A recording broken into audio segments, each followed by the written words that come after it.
আসসালামু আলাইকুম প্রিয় দর্শক, অন্যান্য আলোচনায় আমাদের আজকের অতিথি বাংলাদেশের সেনাপ্রধান জেনারেল ওয়াকারুজ্জামান যখন বলছেন যতক্ষণ পর্যন্ত দেশটির সরকার চাইবে ততক্ষণ পর্যন্ত সেনা সদস্যরা মাঠে কাজ করে যাবেন, তখন বাংলাদেশ ভারত সীমান্তে ভারত সরকার সেনা তৎপরতা বাড়ানোর উদ্যোগ বেশ ত্বরান্বিত করছে।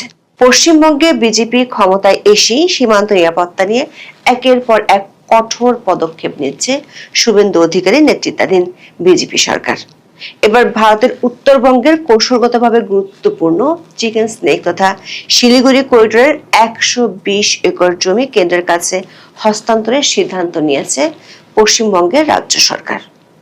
পশ্চিমবঙ্গ সরকারের এই উদ্যোগ ভারতের কেন্দ্রীয় সরকারের সীমান্তে 5টি বিমান ঘাঁটি তৈরি আর চিকেন স্নেক করিডোরের ভূগর্ভস্থ রেলপথ বানানোর পরিকল্পনাকে সহজ করে দিয়েছে। যে কোনো ধরনের অচল অবস্থা তৈরি হলে ভারতের মূল ভূখণ্ডের সাথে যাতে 7 সিস্টারের সামরিক যোগাযোগ অবিচ্ছিন্ন থাকে তার জন্য তৈরি করা হচ্ছে এই ভূগর্ভস্থ রেলপথ। শুধু তাই নয়, ভারতীয় গণমাধ্যমগুলোর খবরে বলা হচ্ছে চিকেন স্নেকের নিরাপত্তাকে পুরো দমে ঢেলে সাজানোর জন্য পশ্চিমবঙ্গের মুখ্যমন্ত্রী শুভেন্দু অধিকারী শিগগিরই বৈঠক করতে দিল্লি যাচ্ছেন। তার আগে ভারত সরকারের 2019 সালের নাগরিকত্ব আইন সিটিজেনশিপ অ্যামেন্ডমেন্ট অ্যাক্ট বা সিএএ পশ্চিমবঙ্গে কার্যকরের ঘোষণা দিয়েছেন রাজ্যের মুখ্যমন্ত্রী শুভেন্দু অধিকারী। এই আইন অনুযায়ী 2024 সালের 31 ডিসেম্বরের পর যারা ভারতে ঢুকেছেন তারা সবাই অবৈধ। শুভেন্দু অধিকারী বলেছেন পশ্চিমবঙ্গ পুলিশ অবৈধদের হস্তান্তর করবে ভারতীয় সীমান্তরক্ষী বাহিনী বর্ডার সিকিউরিটি ফোর্সের বা বিএসএফ এর হাতে। তারা হস্তান্তর করবে বাংলাদেশের সীমান্তরক্ষী বাহিনী বিজিবির হাতে। বাংলাদেশের স্বরাষ্ট্রমন্ত্রী সালাউদ্দিন আহমেদ অবশ্য পশ্চিমবঙ্গের রাজ্য সরকারের এই সিদ্ধান্তের জবাবে বেশ কৌশলী মন্তব্য করেছেন। সংশ্লিষ্টরা বলছেন চিকেন স্নেকের পর ভারত বাংলাদেশের আরো 2টি সীমান্তে সামরিক তৎপরতা বাড়াতে পারে। ভারতীয় বিশ্লেষকদের মতে এই 2টি সীমান্তকে বাংলাদেশের জন্য চিকেন স্নেক হিসেবে দেখা হয়। প্রশ্ন হলো, খুব দ্রুত চিকেন স্নেক সহ সীমান্ত নিরাপত্তা ইস্যুতে ভারত সরকার এতগুলো ব্যবস্থা কেন নিচ্ছে? বিস্তারিত জানতে চলুন যাওয়া যাক বিশ্লেষণে।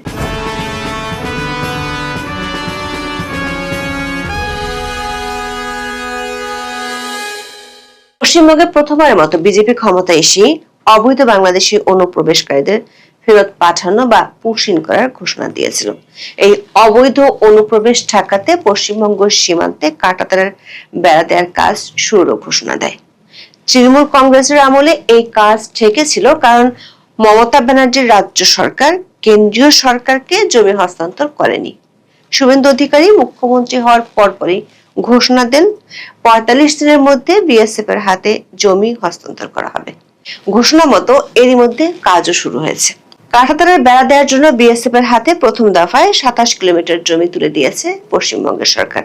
20 মে এক সংবাদ সম্মেলনে শুভেন্দু অধিকারী দাবি করেন ভারত এবং পশ্চিমবঙ্গকে সুরক্ষিত করে তুলতে এই পদক্ষেপ নেওয়া হয়েছে। তিনি দাবি করেন পশ্চিমবঙ্গ সহ বাংলাদেশের সঙ্গে ভারতের 4টি রাজ্যের সীমান্ত আছে। বিএসএফ এর চাহিদা ও প্রয়োজন মতো বাকি রাজ্যগুলো জমি দিলেও মমতা সরকার টালবাহানা করেছে। ভারত বাংলাদেশের সঙ্গে মোট 4097 কিলোমিটার দীর্ঘ সীমান্ত ভাগ করে। এর মধ্যে পশ্চিমবঙ্গের সঙ্গে বাংলাদেশের আন্তর্জাতিক সীমান্ত প্রায় 2216 কিলোমিটার দীর্ঘ। দেশটির স্বরাষ্ট্র মন্ত্রণালয়ের তথ্য অনুযায়ী প্রায় 3240 কিলোমিটার সীমান্তে ইতিমধ্যে ফেন্সিং করা হয়েছে এবং এখনো প্রায় 850 কিলোমিটার সীমান্তে বেড়া দেওয়া বাকি রয়েছে, যার মধ্যে 175 কিলোমিটার দুর্গম এলাকা রয়েছে। এই 175 কিলোমিটারের মধ্যে 127 কিলোমিটার অংশে ফেন্সিং হওয়ার কথা। দর্শক, শুভেন্দু অধিকারীর ঘোষণা অনুযায়ী পশ্চিমবঙ্গের রাজ্য সরকার সীমান্তে কাঁটাতারের বেড়া দিয়ে শুধু অবৈধ অনুপ্রবেশ ঠেকাবেই না, সাথে এর মধ্যে যারা অবৈধভাবে ভারতে গেছে তাদের ধরে ধরে বাংলাদেশে ফেরত পাঠাবে। 20 মে নবান্নে আয়োজিত ওই সংবাদ সম্মেলনে তিনি জানান ভারতের কেন্দ্রীয় সরকারের ডিটেক্ট, ডিলিট এবং ডিপোর্ট নীতি ওই দিন থেকে তার রাজ্যে কার্যকর করা হয়েছে, যার অর্থ হলো ভারতের পশ্চিমবঙ্গে বসবাসরত অবৈধ অনুপ্রবেশকারীদের চিহ্নিত করে বাংলাদেশে ফেরত পাঠানো হবে। অনুপ্রবেশকারীদের গ্রেফতার করে বিএসএফ এর হাতে তুলে দেবে পশ্চিমবঙ্গের রাজ্য পুলিশ। আর বাংলাদেশের সীমান্তরক্ষী বাহিনী বিজিবির সঙ্গে আলোচনার মাধ্যমে সেই অনুপ্রবেশকারীদের বাংলাদেশে ফেরত পাঠিয়ে দেওয়া হবে।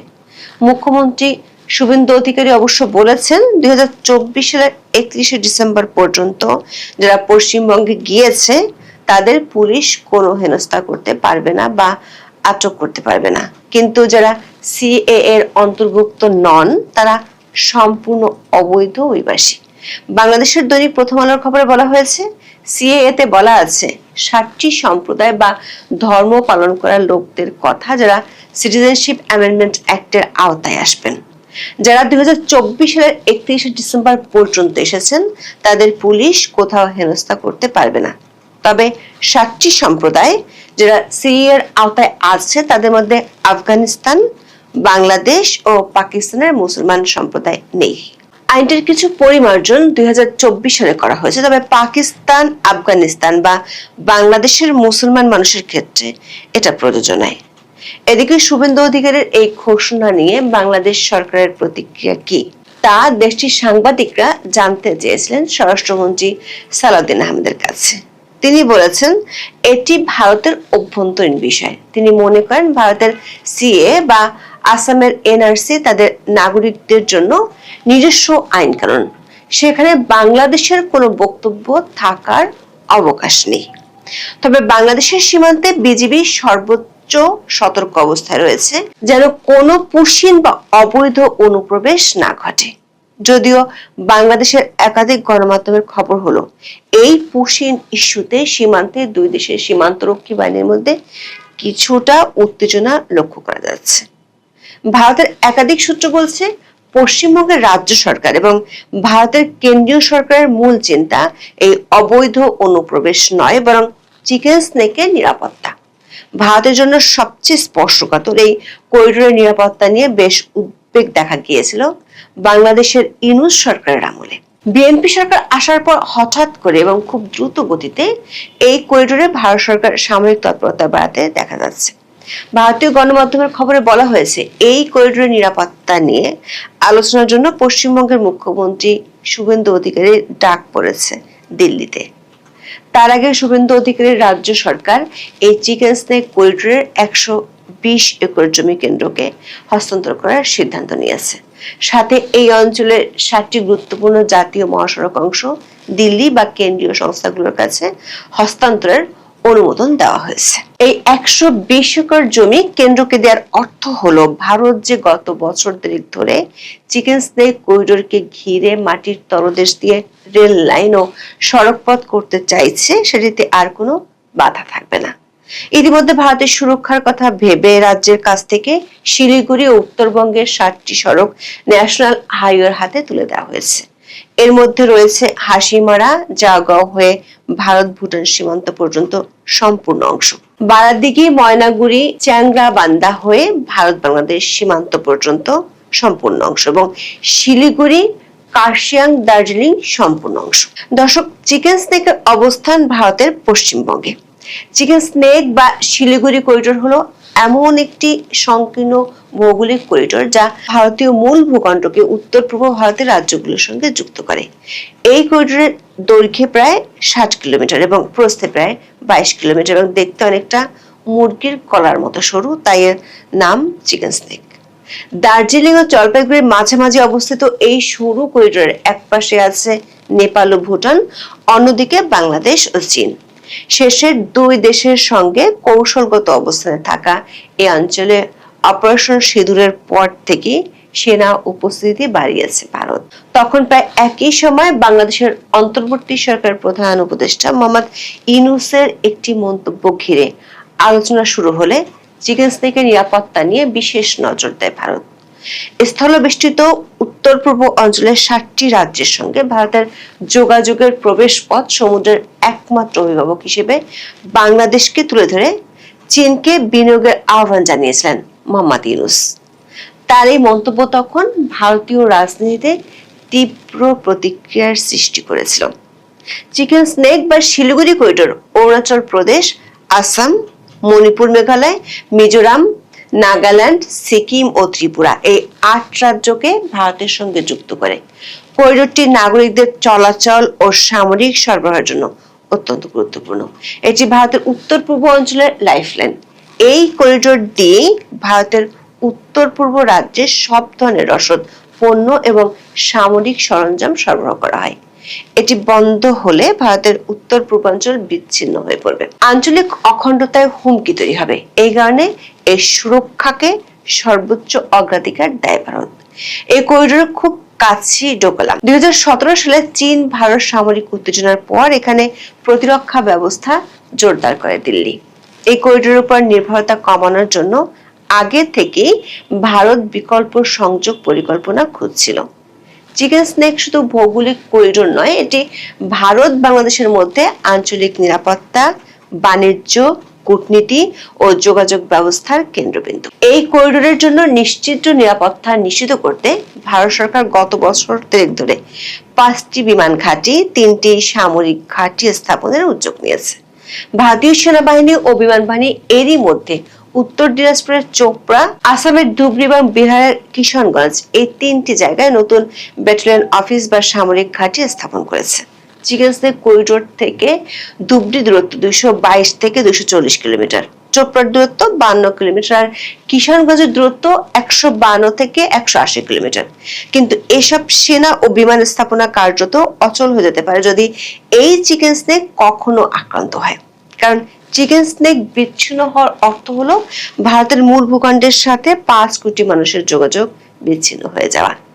এই সংকটও কাটিয়ে ওঠার পরিকল্পনা নিয়ে রেখেছে ভারত সরকার। আর এজন্যই তার এই করিডোরে মাটির নিচে বা ভূগর্ভস্থ রেলপথ বানানোর উদ্যোগ নিয়েছে।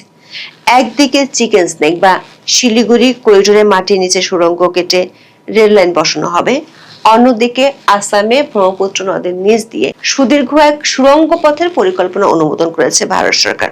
পশ্চিমবঙ্গের উত্তর দিনাজপুর জেলার 3 মাইল হাট থেকে শিলিগুড়ি শহর হয়ে 11 কিলোমিটার দূরের রাঙ্গাপানি পর্যন্ত প্রায় 36 কিলোমিটার দীর্ঘ সুড়ঙ্গের ভিতর দিয়ে রেল লাইন বসানো হবে। ভারতীয় সেনাবাহিনী বাংলাদেশ সীমান্তের কাছাকাছি যে 3টি নতুন সেনা ঘাঁটি বানাচ্ছে তার মধ্যে 2টি বিহারের কিশনগঞ্জ এবং পশ্চিমবঙ্গের চোপড়ার খুব কাছাকাছি দিয়ে যাবে প্রস্তাবিত ভূগর্ভস্থ রেলপথটি। তৃতীয় সেনা ঘাঁটি হচ্ছে আসামের ধুবড়ীতে। এছাড়া মাটির উপর দিয়ে যে 2 লেনের রেলপথ ইতিমধ্যে আছে সেটিকে 4 লাইনের রেলপথে পরিবর্তিত করা হবে। রেল বিশেষজ্ঞরা বলছেন এরকম প্রকল্প ভারতীয় রেল এর আগে নেয়নি, যেখানে 3টি আন্তর্জাতিক সীমান্তের কাছাকাছি সুদীর্ঘ সুড়ঙ্গ কেটে রেল লাইন পাতা হবে। প্রশ্ন হলো, ভারতের সবচেয়ে স্পর্শকাতর করিডোরকে ঘিরে এমন হাই প্রোফাইল অবকাঠামোগত পরিকল্পনা কেন ভারত সরকার দ্রুত বাস্তবায়ন করতে চাচ্ছে, যেটির মূল লক্ষ্য হলো যুদ্ধকালীন অবস্থায় সামরিক পরিবহন বা যোগাযোগ যাতে নিরবিচ্ছিন্ন থাকে। ভারতীয় সংবাদ মাধ্যমগুলোর খবরে বলা হয়েছে গত কয়েক মাসে ভারতীয় সেনাবাহিনী পশ্চিমবঙ্গের 31টি জায়গায় সিভিল ডিফেন্সের মক ড্রিল আয়োজনের যে পরিকল্পনা নিয়েছে তার মধ্যে 17টি ছিল চিকেন স্নেক। ভারতের ন্যাশনাল সিকিউরিটি স্ট্র্যাটেজিতে কন্টিনজেন্সি বা আকস্মিক পরিকল্পনার পেছনে 3টি কারণের কথা বলা আছে। এগুলো হলো অভ্যন্তরীণ বিচ্ছিন্নতাবাদ, বহিরাগত সামরিক হুমকি ও প্রতিবেশী দেশে অস্থিতিশীলতা। উত্তর পূর্ব ভারতের নিরাপত্তা সংক্রান্ত নথিতে বলা আছে শিলিগুড়ি করিডোরের পশ্চিম সীমানা থেকে সম্ভাব্য প্রবাহের ঝুঁকি আছে। এই পশ্চিম সীমানা মানে হলো বাংলাদেশ সীমান্ত। ভারতের একাধিক সূত্র বলছে সাম্প্রতিক চীন ও পাকিস্তানের সাথে বাংলাদেশ সরকারের সখ্যতা এবং নতুন সরকার ক্ষমতায় আসার পরও বাংলাদেশের রাজনৈতিক অস্থিরতা না কমার কারণে ভারত সরকার চিকেন স্নেকের নিরাপত্তাকে নিশ্চিত করতে চাইছে। চিকেন স্নেকের নিরাপত্তা জোরদারের পর ভারত সরকার অন্য 2টি সীমান্তেও হাত দেবে। সে 2টি সীমান্ত আবার বাংলাদেশের জন্য ঝুঁকিপূর্ণ হিসেবে পরিচিত। এর একটি হলো 80 কিলোমিটার দীর্ঘ উত্তরাঞ্চলের একটি করিডোর যা দক্ষিণ দিনাজপুর জেলা থেকে শুরু হয়ে দক্ষিণ পশ্চিম গারো পাহাড় পর্যন্ত বিস্তৃত। এই করিডোরের নিরাপত্তা বিঘ্নিত হলে বাংলাদেশের রংপুর বিভাগ পুরোপুরিভাবে বাংলাদেশের বাকি অংশ থেকে বিচ্ছিন্ন হয়ে যেতে পারে। দ্বিতীয়টি হলো ভারতের দক্ষিণ ত্রিপুরা থেকে বঙ্গোপসাগর পর্যন্ত 28 কিলোমিটার দীর্ঘ চট্টগ্রাম করিডোর। এখন এ পর্যন্ত, সবাই ভালো থাকুন, সুস্থ থাকুন, নিরাপদে থাকুন। দেখা হবে আগামী পর্বে। আসসালামু আলাইকুম রহমতুল্লাহি ওয়া বারাকাতুহু। সম্মানিত দর্শক, আজকের যে শিরোনামটি, সেই শিরোনামটি করতে আমি উদ্বুদ্ধ হয়েছি বাংলাদেশের প্রবীণ রাজনীতিবিদ, বীর মুক্তিযোদ্ধা এবং বহুকালের প্রত্যক্ষদর্শী কর্নেল অলি আহমেদ বীর বিক্রম। তিনি সেনাবাহিনীতে তার কর্মজীবন শুরু করেছিলেন, মুক্তিযুদ্ধে অংশগ্রহণ করেছেন, শুধু যেন ভাবে নয়, একেবারে ফ্রন্টিয়ার লাইনে। তাই নিয়ে এবং তার যারা লোকজন সবাই বলার চেষ্টা করছেন যে উই রিভোল্ট, আমরা বিদ্রোহ করলাম। এই কথাটি প্রথম বলেছিলেন কর্নেল অলি এবং তিনি তার নিজের মুখে সেটা বলেছেন।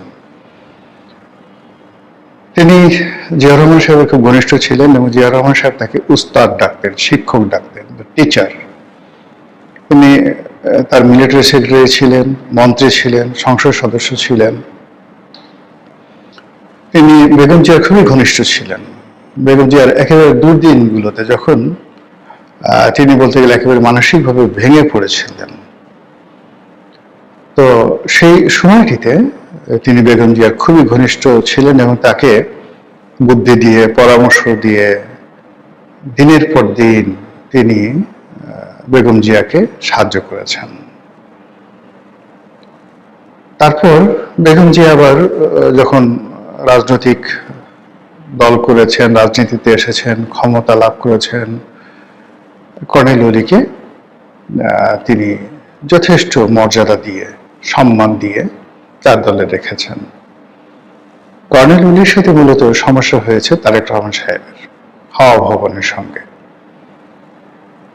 এক, 2 নম্বর সমস্যা হয়েছে যে তার স্ত্রীকে নিয়ে, এবং জামাতের সাথে তার স্ত্রীকে নিয়ে সমস্যা হলো যে ওই সময়টাতে হাওয়া ভবন জনাব তারেক রহমান সাহেব এবং বিএনপি নীতিগতভাবে জামাতকে প্রাধান্য দিত এবং জামাত যা চাইতো সেটাই হতো। তো সেক্ষেত্রে যে চট্টগ্রামের একটি সংসদীয় আসন, সেই সংসদীয় আসনে কর্নেল অলি চাচ্ছিলেন যে তার স্ত্রীকে মনোনয়ন দেওয়া হোক। তো সেখানে তার স্ত্রীকে মনোনয়ন না দিয়ে জামাতকে যখন মনোনয়ন দেওয়া হলো এবং এটা নিয়ে যে একটা বিশ্রী পরিস্থিতি তৈরি হলো, সেই পরিস্থিতির প্রেক্ষিতে তিনি সদল বলে বের হয়ে এলেন বহু সংখ্যক মন্ত্রীকে নিয়ে। আমার মনে নেই এখনো বোধ হয় বাংলাদেশের ইতিহাসে এত বড় ক্যাবিনেট যাকে বলা হয় বিপ্লব হয়নি। অসংখ্য এমপি মন্ত্রীদেরকে নিয়ে তিনি এসে এলডিপি করলেন, বি চৌধুরী সহ। এবং এই ঘটনার সঙ্গে তার নিঃসন্দেহে দেশি বিদেশি যারা শক্তির ধারক, এটা আপনি সিআইএ বলেন, র বলেন, সম্পর্কে যে ছিল না তা নয়।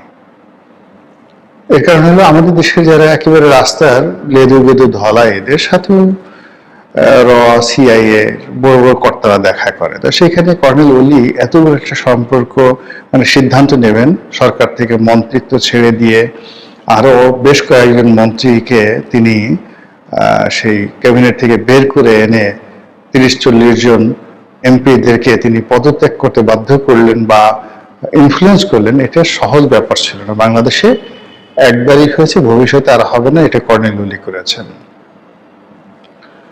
তো সেই কর্নেল অলি এলডিপির এই কাজ করতে গিয়ে তার বিএনপির সঙ্গে কথা হয়েছে, অনেক নেতাদের সঙ্গে কথা হয়েছে গোপনে।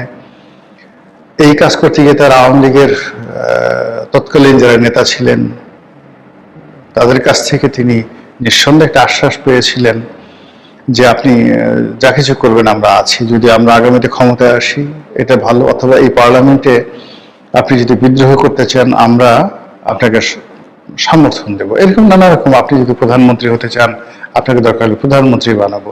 শেখ হাসিনা এই ধরনের কথাবার্তা বলতে পারেন। ফলে এই কথাগুলো বলার অর্থ যে একটি মানুষ সামরিক বাহিনীতে যোগদান করার পর তিনি দীর্ঘদিন বাহিনীতে ছিলেন, বাইরে ছিলেন, রাজনীতি করেছেন, দলের ভিতরে থেকেছেন, দলের বাইরে থেকেছেন। এখন আবার তারেক রহমান সাহেব যখন ক্ষমতায় এসেছেন, তাকে সরাসরি চ্যালেঞ্জ জানিয়ে তার এককালীন শত্রু, ঘোরতর শত্রু জামাতের সঙ্গে তিনি মিত্রতা করেছেন। ফলে he is not a normal man. আমি আবার বলি, সে কোনো সাধারণ ব্যক্তি নয়, অসাধারণ ব্যক্তি। এ সমস্ত মানুষ যত বয়স হয় তাদের বুদ্ধির পরিপক্কতা বাড়ে। এ ধরনের মানুষের যত বয়স হয় তাদের তত সাহস বাড়ে। এবং অনেকে বুড়ো হলে মানুষের যেমন একটা মতিভ্রম হয়, যেমন ডক্টর মোহাম্মদ ইউনূসের মতিভ্রম, এরকম কিন্তু কর্নেল ওলির এখন পর্যন্ত দেখা যায় না। এখনো সে কেতাদুরস্ত স্টাইল করে চুল মানে মানে যাকে বলা হয়, যেখানে কলপ রাখা দরকার সেখানে কলপ লাগায়, কালো রং, যেখানে সাদা করা দরকার সাদা রাখা যায়, পোশাক আশাকে মানে তার বয়স প্রায় 85-86 বছর বা 87 বছর, এটা দেখে একটা মনে হবে না। তার কণ্ঠ ঠিক ওইরকম আছে।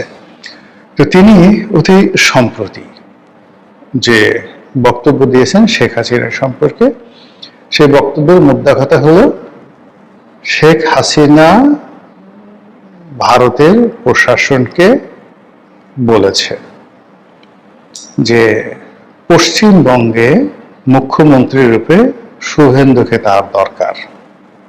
বোঝার চেষ্টা করুন। তাহলে ভারতে যেটা গণতান্ত্রিক বিধি ব্যবস্থা রয়েছে, সেখানে সবাই যে যার গণতান্ত্রিক অধিকার প্রয়োগ করে জয়লাভ করে আসে। ইলেকশন ইঞ্জিনিয়ারিং এখনো ভারতে কল্পনা করা যায় না, কিন্তু এই পশ্চিমবঙ্গে ইলেকশন ইঞ্জিনিয়ারিং হয়েছে শেখ হাসিনার পরামর্শে। এখন শেখ হাসিনা এই পরামর্শ কাকে দিয়েছেন? নরেন্দ্র মোদী, অমিত শাহকে। তাহলে বুঝুন দিল্লির উপরে শেখ হাসিনার কতটা প্রভাব। এটা আমি তো বললাম যে এই যে এত লম্বা কথা বললাম কর্নেল ওলি সম্পর্কে, এটা পাগলের প্রলাপ নয়।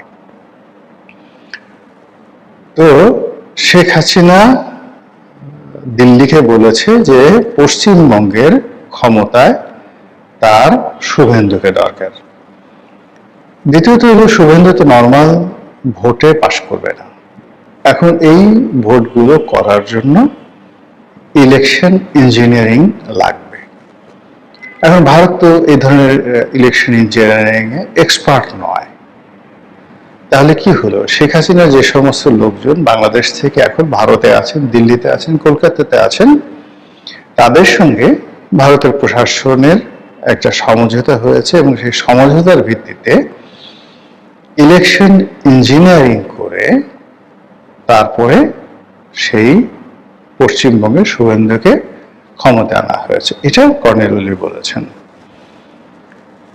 আমি ধরে নিলাম এটা সত্য।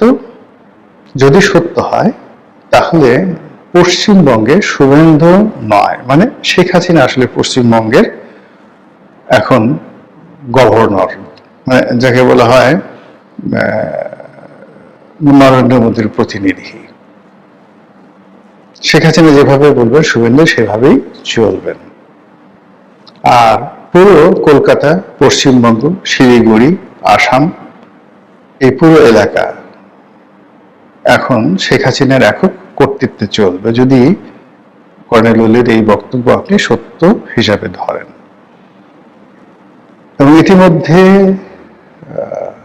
দেখবেন যে শুভেন্দু ক্ষমতা আসার সঙ্গে সঙ্গে বাংলাদেশ এবং ভারতের সম্পর্কটা সেই ইউনূস জমানার চাইতেও খারাপ হয়ে গেছে। চীনের সঙ্গে সম্পর্ক করার জন্য বাংলাদেশ পাগল হয়ে গেছে। আমেরিকার গ্রিন সিগন্যাল চাচ্ছে। আর অন্যদিকে সীমান্তে বেশ কয়েকটি হত্যাকাণ্ড ঘটে গেছে গত কয়েকদিনে পর পর। এর বাইরে শুভেন্দু সরকার, মানে পশ্চিমবঙ্গ সরকার ঘোষণা দিয়েছে যে সীমান্তে কাঁটাতারের বেড়া নির্মাণ হবে এবং বিভিন্ন জায়গাতে এই কাঁটাতারের বেড়া পাহারা দেওয়ার জন্য যে জমি দরকার, সেই জমি পশ্চিমবঙ্গ সরকার বিএসএফ কে দিবে, যেন তারা অসংখ্য ঘাঁটি এবং চৌকি তৈরি করতে পারে এবং সরাসরি সীমান্তে অনুপ্রবেশ বন্ধ করতে পারে। বাংলাদেশের পক্ষ থেকে বলা হয়েছে বাঙালি কাঁটাতারের বেড়াকে ভয় করে না। এটি খুবই হাস্যকর একটা কথা বলা হয়েছে। বাঙালি কাঁটাতারের বেড়াকে ভয় করে না। তো একজন, এই গল্পটা এরকম যে খুব কমন গল্প, সবাই জানে। সে বলছে যে একজন লোক বলছে তোকে একটা থাপ্পড় দেব। তো প্রতিপক্ষ বলছে যে আপনি থাপ্পড় দেবেন, আমি কি তার জন্য অপেক্ষা করব? আপনি কি বসে থাকবো? তো বলে যে তুই কি করবি? তো বলে যে আমি দৌড় দেবো, আমি দৌড় দিয়ে পালিয়ে যাবো যেন আপনি থাপ্পড় দিতে না পারেন। তো এইরকম বাঙালির যে বীরত্ব, সেই বীরত্ব নিয়ে নানা রকম ব্যঙ্গ কৌতুক আছে, এবং সেই ব্যঙ্গ কৌতুকের সাথে বাঙালি কাঁটাতারের বেড়াকে ভয় করে না। বাঙালি কাঁটাতারের বেড়া উপরে ফেলতে জানে। বাঙালি ওই কাঁটাতারের বেড়ার নিচ দিয়ে সুড়ঙ্গ করে চলে যেতে পারে। বাঙালি শিশুরা ওই কাঁটাতারের বেড়া অতিক্রম করতে গিয়ে কাঁটাতারের বেড়ার সাথে আটকে যেতে পারে এবং বিএসএফ এর গুলিতে প্রাণ হারাতে পারে। এছাড়া বাঙালি কাঁটাতারের বেড়াকে ভয় করে না, এর কি কি ব্যাখ্যা হতে পারে? যারা দিতে পারেন তারা দিয়ে দিন, আমি এটাই দিলাম আর কি। এই কথা সরকারের পক্ষ থেকে বলা হচ্ছে। সরকারের আরো দায়িত্বশীল মন্ত্রী, স্বরাষ্ট্রমন্ত্রী, যিনি এই মুহূর্তে কায়েদে আজম, সরকারের কায়েদে আজম, প্রধান ব্যক্তি। তো সেই কায়েদে আজম তিনি বলছেন যে ভারত তার সীমান্তে বেড়া নির্মাণ করবে, কাঁটাতারে বেড়া দিবে, এটা তাদের অভ্যন্তরীণ বিষয়, এটি না আমাদের বলার কি আছে। কথা কিন্তু সত্য। ভারত কাঁটাতারে বেড়া নির্মাণ করবে, তাতে আমাদের কি? আপনার বাড়িতে আপনি দেয়াল তুলবেন, আপনাদের কি? আপনি প্রশ্ন করতে পারেন যে আমরা তার জবাবে দেয়াল তুলবো কিনা, এটা হলো প্রশ্ন। তো এইভাবে দেখুন সীমান্ত নিয়ে বাকবিতণ্ডা চলছে, কথাবার্তা চলছে। সরকারের একজন উপদেষ্টা বলেছেন যে আগে যেভাবে শেখ হাসিনার জামানাতে গুলি করে লোক মারা হতো, ওটা এখন আর সম্ভব হবে না। যদি এই ধরনের কাজ দিল্লি করে বা ভারত করে, অথবা গুলাগুলি করে লোক মারে, বাংলাদেশ বসে থাকবে না। ভালো কথা, ভারত 3 জনকে মেরে ফেলেছে, এখন বাংলাদেশ বসে বসে কয়জনকে মেরেছে বা কিভাবে বসে থেকেছে বা দৌড় দিয়েছে, এই কথা তো আমরা জানতে চাই। আদারওয়াইজ এই ধরনের কথাবার্তাগুলো একবারই বলেছে, কিন্তু দ্বিতীয়বার এই কথাগুলো আর বললে মানুষজন বিশ্বাস করবে না। ইট মিনস ভারতের সঙ্গে বাংলাদেশের যে সম্পর্কটা আশা করা হয়েছিল নতুন সরকারের জমানাতে, সেটা হচ্ছে না। দ্বিতীয়ত এটা বুমেরাং হয়ে গেছে ইনু জমানার চাইতে। তৃতীয়ত যে বর্তমান সরকারকে ক্ষমতা আনার জন্য দিল্লির পক্ষ থেকে, রয়ের পক্ষ থেকে একটা মাস্টার প্ল্যান ছিল। এই ধরনের যে কথাবার্তা ছিল, এটি হয় মিথ্যা, তাহলে এক ধরনের প্রতিক্রিয়া হবে, আর যদি সত্য হয়ে থাকে তাহলে দিল্লি এবং রয়ের কথা যদি সরকার না শুনে, তাহলে সেক্ষেত্রে সরকার, দিল্লি সরকার বর্তমান বাংলাদেশ সরকারের উপরে কি কি নেতিবাচক শক্তি তারা প্রয়োগ করতে পারে, সব পাওয়ার প্রয়োগ করতে পারে, এটা নিয়ে আতঙ্কিত হওয়ার যথেষ্ট কারণ আছে। যেটা বলছিলাম, শেখ হাসিনা পশ্চিমবঙ্গে, ইট ডাজন্ট মিন যে শেখ হাসিনা একেবারে ফ্লাই করে দিল্লির পরিবর্তে পশ্চিমবঙ্গতে এসে বসবাস করেছেন, তা নয়।